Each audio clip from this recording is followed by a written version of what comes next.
So ito po, ang dami po nating nakuhang ampalaya.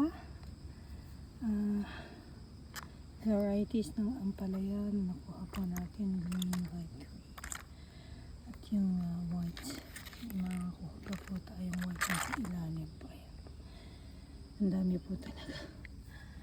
Hinihingal na po ako sa pag-aani ng ampalaya. Ito po. Pag po tayo nag-aani ng ampalaya, kailangan po hindi po natin siya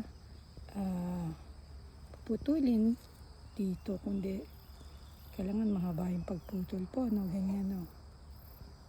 Ganyan po siya puputulin para po tingnan po natin.